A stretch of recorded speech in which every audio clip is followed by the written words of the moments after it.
Coming up on 5 Minute News. Ukraine refugees could be key witnesses against Russian abuses. Russian state TV boosts Kremlin lie on invasion. And emails prove Trump lawyer knew delaying Biden certification was unlawful.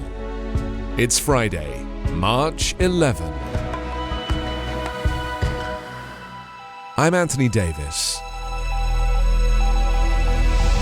More than 2 million Ukrainian refugees have begun to scatter throughout Europe and beyond, some carrying valuable witness evidence to build a case for potential war crimes. More and more, the people who are turning up at border crossings are survivors who have fled some of the cities hardest hit by Russian forces. It was very eerie, said Ihor Diakov, one of the many people who crossed the Irpin River outside Kiev on the slippery wooden planks of a makeshift bridge. The Russians promised to provide a humanitarian corridor, which they did not comply with. They were shooting civilians, he said. That's absolutely true. I witnessed it. People were scared. Such testimonies will increasingly reach the world in the coming days, as more people flow along fragile humanitarian corridors. Ukrainian President Volodymyr Zelensky on Wednesday said 3 such corridors were operating from bombarded areas, and in all, about 35,000 people got out. People left Sumy in the northeast near the Russian border, the suburbs of Kiev, and Enerodar, the southern town where Russian forces took over a large nuclear plant. More evacuations were announced on Thursday as desperate residents sought to leave cities where food, water, medicines and other essentials were running out. In a staggering measure of displacement, Kiev Mayor Vitaly Klitschko said on Thursday about 2 million people, or every second person amongst the capital's residents, have left the metro area. In addition to the growing number of refugees, at least 1 million people have been displaced within Ukraine. The scale of the humanitarian crisis is so extreme that the worst-case scenario in the International Organization for Migration's contingency planning has already been surpassed. Nationwide, thousands of people are thought to have been killed across Ukraine, both civilians and soldiers, since Russian forces invaded 2 weeks ago. City officials in the blockaded port city of Mariupol have said 1,200 residents have been killed there, including 3 in the bombing of a children's hospital. In Ukraine's second-largest city, Kharkiv, the prosecutor's office has said 282 residents have been killed, including several children. The United Nations Human Rights Office said it has recorded the killings of 516 civilians in Ukraine in the 2 weeks since Russia invaded, including 37 children. Most have been caused by the use of explosive weapons with a wide impact area, it said. It believes the real toll is considerably higher. Some of the latest refugees have seen those deaths firsthand. Their testimonies will be a critical part of efforts to hold Russia accountable for targeting civilians and civilian structures like hospitals and homes.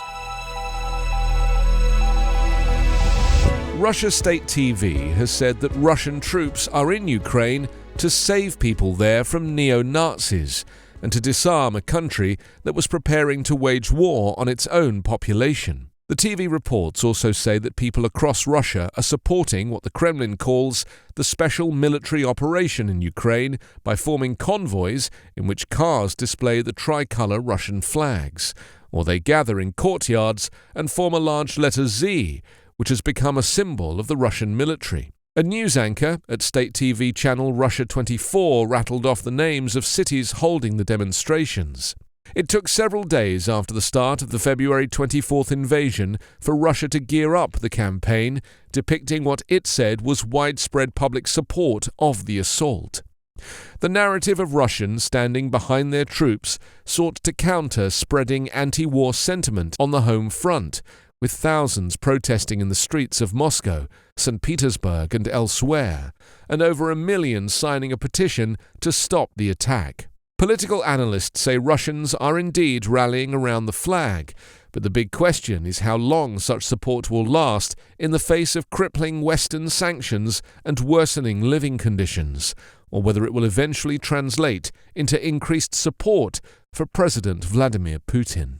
In seeking to control the narrative, the Kremlin has blocked most of Russia's independent media outlets and forced the rest to halt coverage altogether, with threats of prosecution and prison for reporting that deviates from the official line, which includes calling the action a war or an invasion. Interrupting the certification of Joe Biden's election win on the 6th of January last year as part of the scheme to return Donald Trump to office was known to be unlawful by at least one of the former president's lawyers, according to an email exchange about the potential conspiracy. The former Trump lawyer John Eastman, who helped coordinate the scheme from the Trump War Room at the Willard Hotel in Washington, conceded in an email to counsel for Mike Pence, Greg Jacob, that the plan was in violation of the Electoral Count Act. But Eastman then urged Pence to move ahead with the scheme anyway, pressuring the former vice president's counsel to consider supporting the effort on the basis that it was only a minor violation of the statute that governed the certification procedure. The admission that the scheme was unlawful undercuts arguments by Eastman and the Willard War Room team that they believed there was no wrongdoing in seeking to have Pence delay the certification past the 6th of January, one of the strategies they sought to return Trump to power.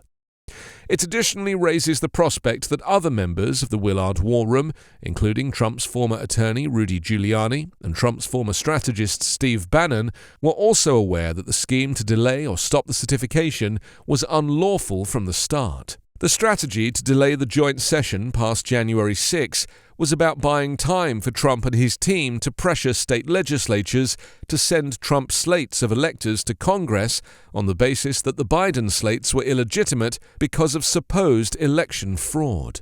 The admission is significant since it demonstrates Eastman knew the scheme to delay Biden's certification was unlawful, which the Select Committee believes bolsters its case that he was involved in a conspiracy to defraud the United States and obstruct justice. You can subscribe to 5-Minute News on YouTube with your preferred podcast app. Ask your smart speaker or enable 5-Minute News as your Amazon Alexa flash briefing skill. Subscribe, rate and review online at 5minute.news. 5-Minute News is an Evergreen podcast covering politics, inequality, health and climate, delivering independent, unbiased and essential world news daily.